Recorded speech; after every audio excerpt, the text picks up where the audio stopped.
बच्चा पार्टी, कैसे आप लोग? Welcome to YouTube channel first academy NCERT. I am Amit Kumar sir.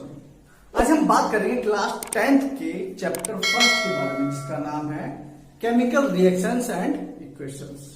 ठीक है, तो इस चैप्टर में जो भी है, ठीक है, डिटेल से उसके बारे में पढ़ेंगे और देखेंगे कि इस चैप्टर में क्या क्या समझने वाली बातें हैं। ठीक है, तो स्टार्ट करते हैं। देखो बेटा, केमिकल रिएक्शन एंड इक्वेशंस में सबसे पहले बात आती है कि केमिकल क्या होता है। आखिर केमिकल होता क्या है? तो क्या है? A chemical is any substance consisting of matter. ठीक है, केमिकल कुछ भी हो सकता है जो मैटर है। अब मैटर क्या हो सकता है? एज अ सॉलिड, लिक्विड और गैस। वो किसी भी फॉर्म में हो सकता है जो सॉलिड हो, लिक्विड हो और गैस। जो भी आपके आसपास जितनी भी चीजें हैं, आइदर सॉलिड, लिक्विड और गैस, वो सब केमिकल्स की कैटेगरी में आती है। तो सॉलिड, लिक्विड और गैस आपको पता है चारों तरफ है, तो सब केमिकल्स है जी। लेकिन अब बात आती है, अगर सब केमिकल्स है लाइक, ठीक, अब देखो, अब वो प्योर फॉर्म में भी हो सकती हैं और मिक्स फॉर्म में भी हो सकती हैं। जैसे अगर हम बात करें, ऑक्सीजन है प्योर फॉर्म में, ऑक्सीजन है, ठीक है, बट वाटर क्या है?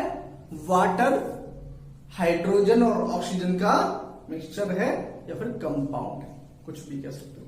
ठीक है, मतलब दो चीजों से मिलकर बना है। मेरा मेन बात यह है, क्या? दो चीजों से मिलकर बना है। क्या क्या? हाइड्रोजन और ऑक्सीजन। तो दो चीजों से मिलकर बना है, ठीक है। कई बार तीन चीजों से मिलकर कोई चीज बनती है, तो तीन चीज हो या ज्यादा हो, ठीक है, और ऑक्सीजन सिंपल प्योर फॉर्म में है। तो ये सब क्या है? ये सब केमिकल्स है, ये सब केमिकल्स है। तो फिर नॉन केमिकल क्या हो गया? फिर नॉन केमिकल क्या होगा? तो बेटा, अगर मैं बात करूं साउंड, क्या मैं बात करूं? साउंड, एनर्जी,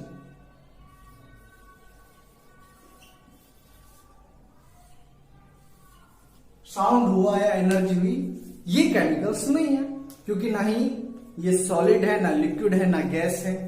ठीक है, ये मैटर ही नहीं है, सिंपल सी बात है। ठीक है, दे आर नॉट मैटर।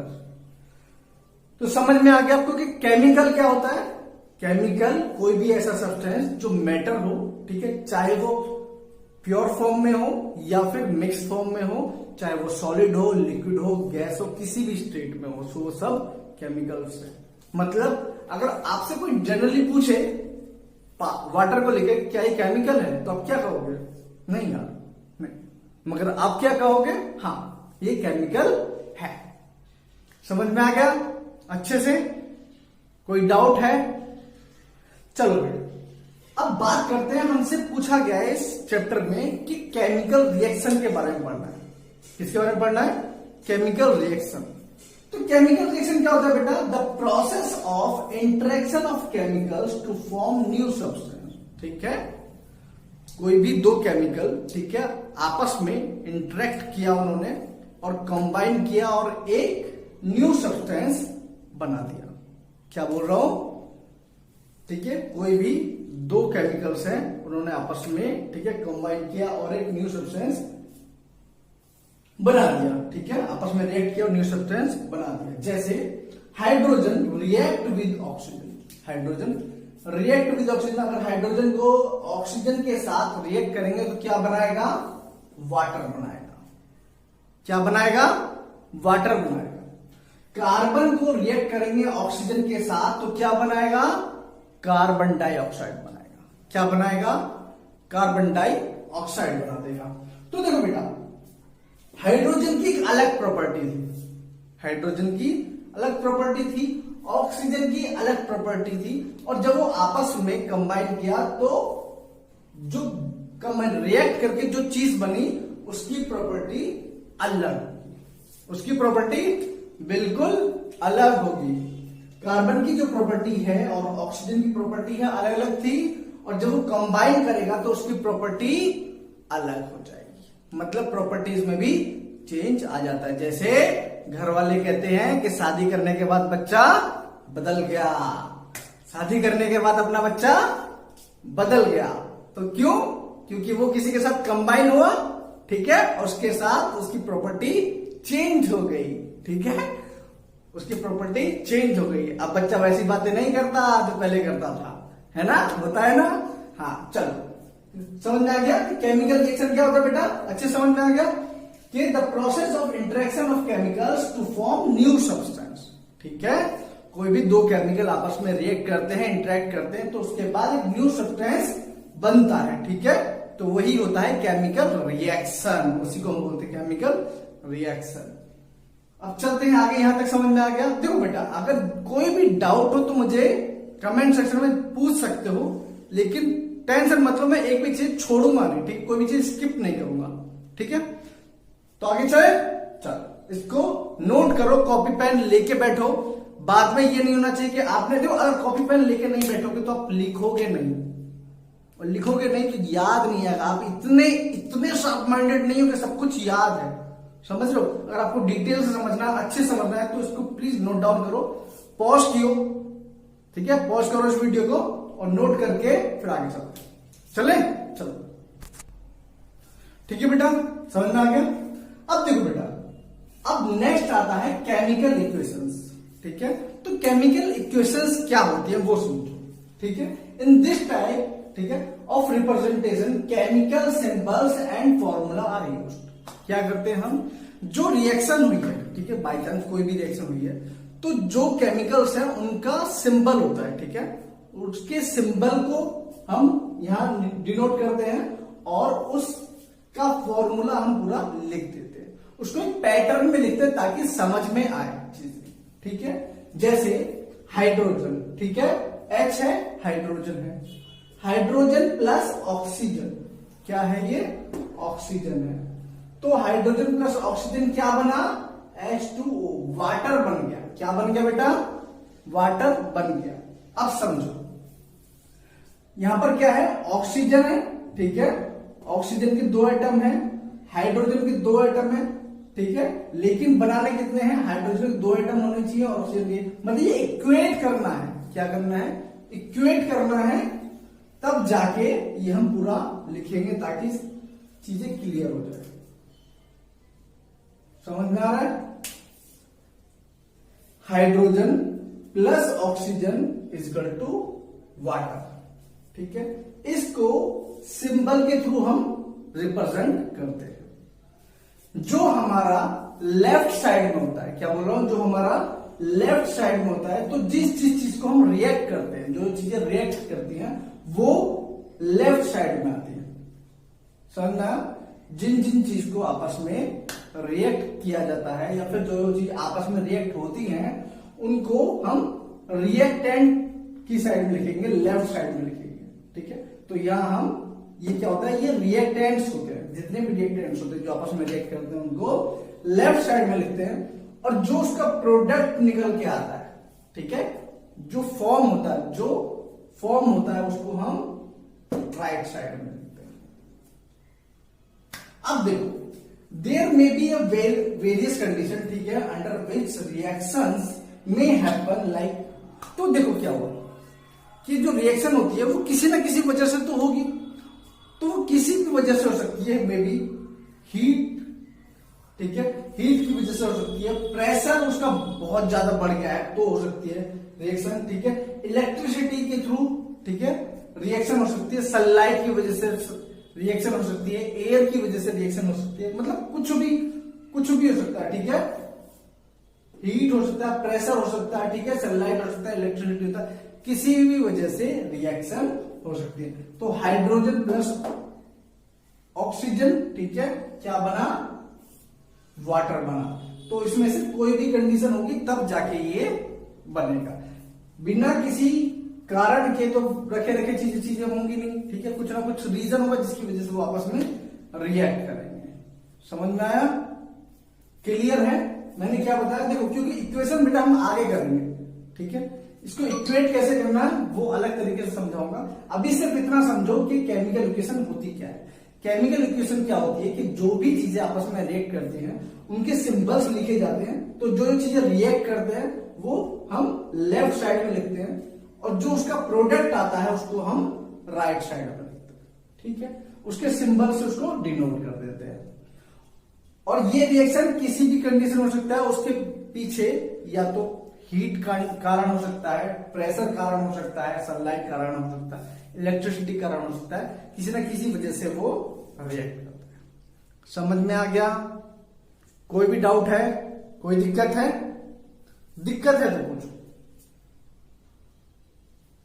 ठीक है, दिक्कत है तो पूछ लो, नहीं है दिक्कत चले आगे। देखो जो इक्वेट करना है वो तो हम आगे करेंगे बेटा, ठीक है। चलो बेटा जी अब आगे चलते हैं, ठीक है। अब बात करते हैं नेक्स्ट चीज की, वो है कैटलिस्ट, ठीक है। हमारी जिंदगी में बहुत सारे कैटलिस्ट होते हैं। देखो कैटलिस्ट क्या होता है? Catalyst are those chemicals which increase the rate of reaction without actually participating it. मतलब कोई रिएक्शन हो रही है, वो डिप किया, ठीक है, उसके अंदर कोई चेंज नहीं आएगा, लेकिन वो रिएक्शन की रेट को इंक्रीज कर देगा। समझ लो, बाई चांस जैसे होता है ना कि दो दोस्त आपस में लड़ रहे हैं, कोई अचानक आया, उसने कुछ बोल दिया, उसका कुछ नहीं बिगड़ा, वो बोल के चला गया और उनकी आपस में लड़ाई बहुत बढ़ गई। होता है ना, घर में देखते हैं, दीदी है, पापा को शिकायत लगा दी और पापा जहां 2 मार रहे थे वो 4 और मारेंगे, ठीक है, तो उसको कुछ नहीं बिगड़ा और आपका रेट ऑफ रिएक्शन बढ़ गया, ठीक है। ये चीज है। तो क्या है कैटलिस्ट? वो सब्सटेंस या केमिकल्स होते हैं जो केमिकल की जो रिएक्शन है, ठीक है, जो रिएक्शन है उसके रेट को बढ़ा देता है, मतलब बहुत तेजी से वो बढ़ने लगता है, ठीक है। तो वो होते हैं कैटलिस्ट। उनको क्या बोलते हैं बेटा? कैटलिस्ट बोलते हैं। ध्यान रखना, बहुत बार पूछा जाता है, बहुत बार पूछा जाता है कैटलिस्ट क्या होता है, ठीक है। अब बात आता है रिप्रेजेंटेशन ऑफ गैस, ठीक है। अब हम कोई भी, ठीक है, केमिकल इक्वेशन लिख रहे हैं, ठीक है, और रिएक्शन करवा रहे हैं, तो क्या होता है? देखो कार्बन प्लस ऑक्सीजन, क्या है? कार्बन प्लस ऑक्सीजन, तो CO2 बना। तो CO2 क्या है? ये गैस है। क्या है ये? गैस है। कार्बन डाइऑक्साइड क्या है? गैस है। तो जब भी हम ऊपर की तरफ एरो बना के कोई भी सिंबल लिखते हैं तो उसका मतलब होता है सिंबल ऑफ गैस। क्या होता है? Symbol of gas. क्या होता है? Symbol of gas. बात आती है रिप्रेजेंटेशन ऑफ प्रेसिपिटेट। प्रेसिपिटेट क्या होता है? जो इनसॉल्युबल सॉलिड है, जो घुलता नहीं है। क्या? जो घुलता नहीं है। इनसॉल्युबल सॉलिड को क्या बोलते हैं? प्रेसिपिटेट बच जाता है। क्या बच जाता है? प्रेसिपिटेट बच जाता है। जैसे, ठीक है, जिंक प्लस कॉपर सल्फेट है, ठीक है, जिंक प्लस कॉपर सल्फेट, ठीक है, तो जिंक लिया प्लस कॉपर सल्फेट लिया, ठीक है, तो ये क्या हो गया? जिंक सल्फेट बन गया और कॉपर अलग निकल गया और उसको क्या है? प्रेसिपिटेट की फॉर्म में इनसॉल्युबल सॉलिड जो होता है, जो मिक्स नहीं होता, घुलता नहीं है, वो अलग निकल गया। तो ये क्या है? इसमें कॉपर क्या है? कॉपर है प्रेसिपिटेट। क्या है? प्रेसिपिटेट। अब देखो आगे, तो जब भी एरो नीचे, जो ऊपर की तरफ है तो हवा में उड़ गया, गैस, नीचे है तो वो घुला नहीं, नीचे बैठ गया, वो क्या है? Insoluble solid. इनसॉल्युबल सॉलिड क्या है? वो प्रेसिपिटेट, ठीक है। अब आगे देखो, representation of state of chemicals. जब भी केमिकल इक्वेशन हम लिखते हैं तो जितने भी केमिकल्स हैं, जितने भी केमिकल्स हैं, उसकी स्टेट को हम डिनोट करते हैं। क्या? स्टेट को रिप्रेजेंट करते हैं, डिनोट करते हैं कि वो सॉलिड फॉर्म में है, लिक्विड फॉर्म में है, या फिर गैस फॉर्म में है, या एक्वस फॉर्म में, किस फॉर्म में है। देखो NaCl है, ठीक है, ठीक है, क्या है? सोडियम क्लोराइड, ठीक है। तो NaCl क्या है? वो सॉलिड फॉर्म में है। H2O किसमें है? लिक्विड फॉर्म में है। किसमें है? लिक्विड फॉर्म में है। और जो Na, ठीक है, सोडियम है, वो किसमें है? ये एक्वस में है। सोडियम किसमें?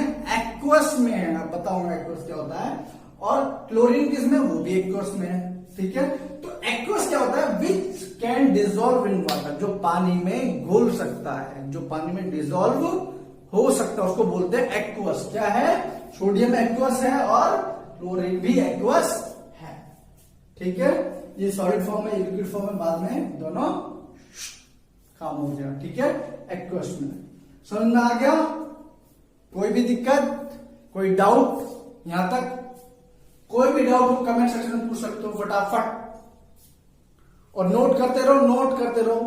अगर आपको वीडियो अच्छी लग रही है तो प्लीज वीडियो को अभी लाइक करो और शेयर करना, ठीक है। सब्सक्राइब कर दो इस चैनल को, अभी सब्सक्राइब करो इस चैनल को, ठीक है। समझ में आ रहा है? कोई दिक्कत तो नहीं है? मैंने क्या बताया बेटा, गैस को किस तरह से रिप्रेजेंट करते हैं, ऊपर की तरफ, ठीक है। इनसॉल्युबल सॉलिड प्रेसिपिटेट को किस तरह के डिनोट करते हैं, इस तरह की तरफ, ठीक है। उसके अगर हम फॉर्म लिखते हैं तो साइड में हम लिख देते हैं कि वो किस फॉर्म में, सॉलिड में, लिक्विड में, एक्वस में, किस में, वो लिख देते हैं। कैटलिस्ट क्या होता है ये भी हमने आपको बता दिया, वो इंसान जो किसी भी रिएक्शन को रेट को बढ़ा के भाग जाए, ठीक है, या फिर वो केमिकल जो रिएक्शन की रेट को बढ़ा दे मगर उसका कुछ भी नुकसान ना हो, वो बिल्कुल सिर्फ उसको इंक्रीज करने के लिए ही वो डाला जाता है, ठीक है। लेकिन उसका कोई भी अलग से इन्वॉल्वमेंट नहीं होता, उसके अंदर कोई भी चीज नहीं होता, वो वैसे की वैसे ही, उसका कोई भी असर नहीं आता उस चीज में। समझ में आ गया? तो विदाउट पार्टिसिपेटिंग इट, समझ में आ गया? क्लियर है? नोट कर लिया? चलो आगे चलते हैं। हाँ बेटा चलो, तो आगे चलते हैं, ठीक है। अब बात आती है टाइप ऑफ केमिकल रिएक्शन। किसकी बात आती है? Types of chemical reaction. तो बेटा मेनली हमने इनको 4 पार्ट में डिवाइड कर दिया है, ठीक है। कॉम्बिनेशन रिएक्शन, ठीक है, decomposition reaction, displacement reactions and double displacement reactions, ठीक है। 4 के बारे में हम बात करेंगे यहां पर, ठीक है। किस किस के बारे में?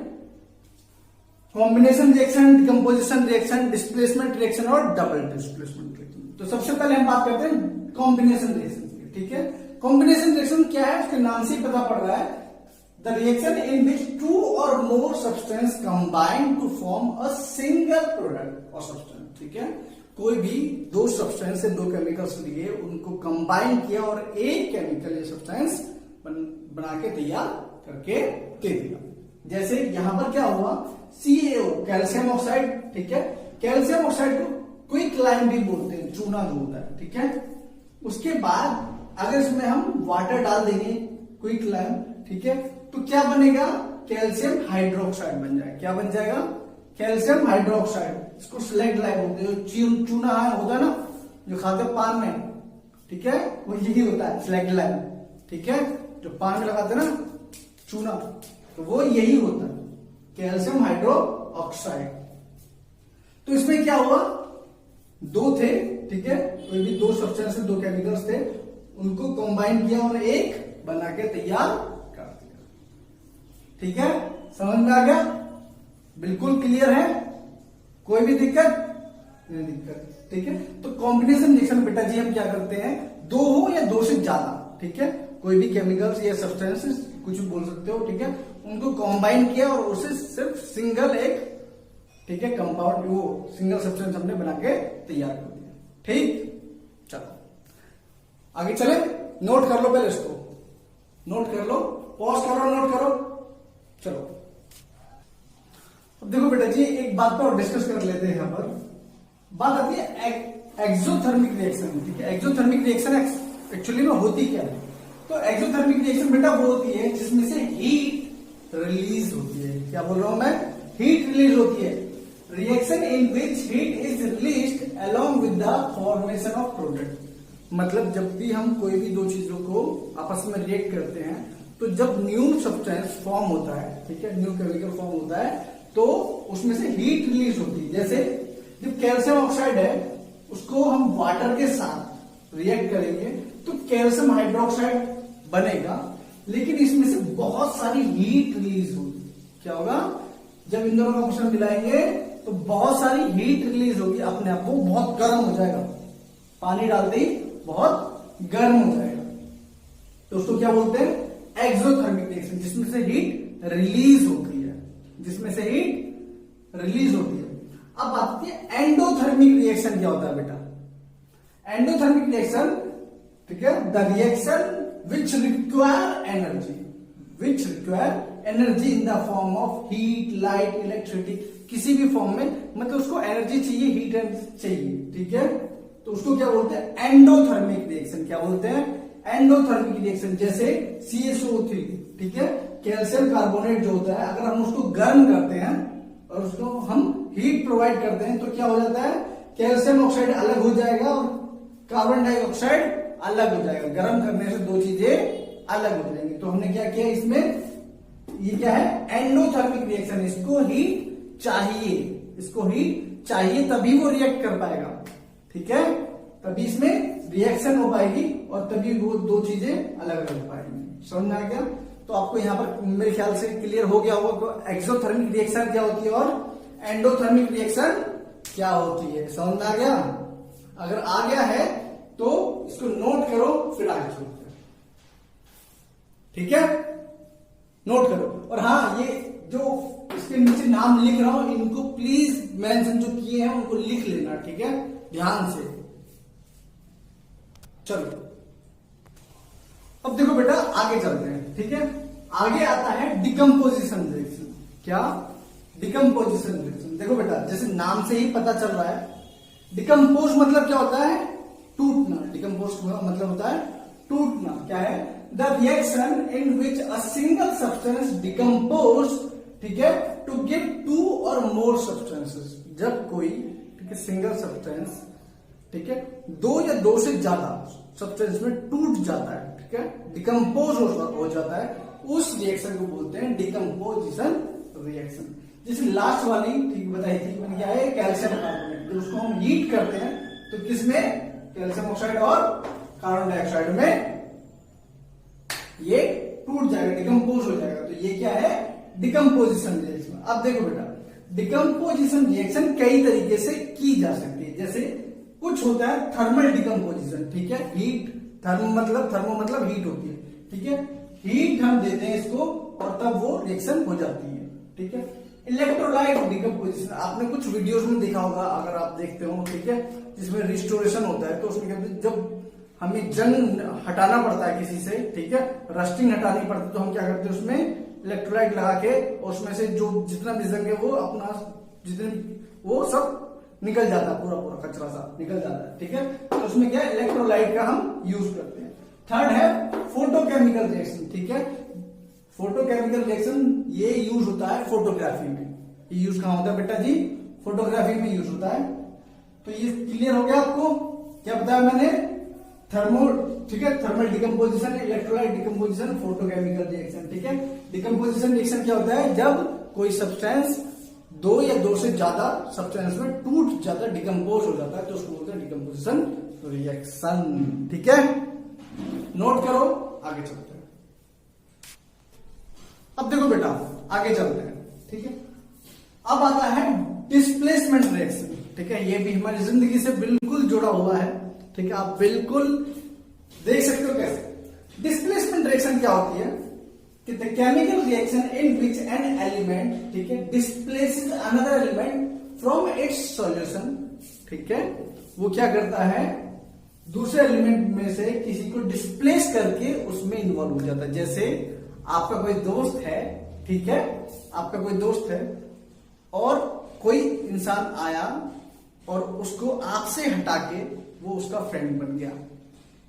ठीक है, उसने क्या किया, जैसे यहां पर देखो Fe आयरन है, ठीक है, यहां पर क्या है, कॉपर सल्फेट है। ठीक, कॉपर सल्फेट है, तो कॉपर और सल्फेट ये आपस में कंबाइन है। मान लो ये दोनों दोस्त हैं, अब क्या आया, आयरन आया।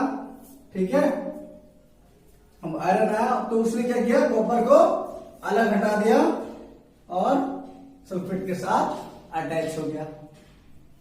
आया, ठीक है, कॉपर अलग हटा दिया और सल्फेट के साथ अटैच हो गया। तो ये क्या है, डिस्प्लेसमेंट रिएक्शन। डिस्प्लेस कर दिया, उसको हटा के उसकी जगह ले ली। ठीक है, तो इसको क्या बोलते हैं, डिस्प्लेसमेंट रिएक्शन। अगर ऐसा कभी भी हो तो ये ऐसा कब होता है, जब, ठीक है, ये लेस रिएक्टिव हो। ये भाई जो खुद में कुछ कमी होगी तभी तो डिस्प्लेस कर पाएगा ना, कोई खुद में कमी होगी तो ये लेस रिएक्टिव है as compare to this person. ठीक है, दिस केमिकल, या फिर ये नॉर्मल है और ये हाई रिएक्टिव है। ठीक है, ये नॉर्मल है तो रिएक्टिविटी हमेशा हाई रखनी चाहिए, समझ रहे हो। तो मैंने क्या बोला, Fe हाई रिएक्टिव है एज कंपेयर टू कॉपर, ठीक है, तो वो हट जाएगा और उसकी जगह पर ले लेगा। तो यही था डिस्प्लेसमेंट। देखो बेटा, ठीक है, अब बात आती है double displacement reaction. Double displacement reaction क्या होता है, इसमें the reaction in which two ionic compound exchange their places to form two, ठीक है, new product, two new product.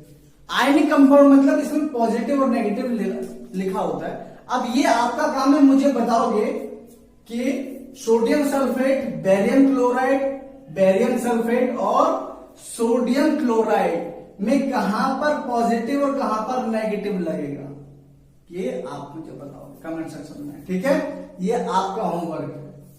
क्या होता है, जब कोई दो आयनिक कंपाउंड होते हैं और उसमें क्या होता है, एक्सचेंज कर लेते हैं, उनकी पोजीशन एक्सचेंज होती है। जैसे ये दो हैं, ठीक है, तो क्या होगा, ए और बी है या सी डी है, या तो क्या होगा, ए सी के साथ और बी डी के साथ अटैच हो जाएगा।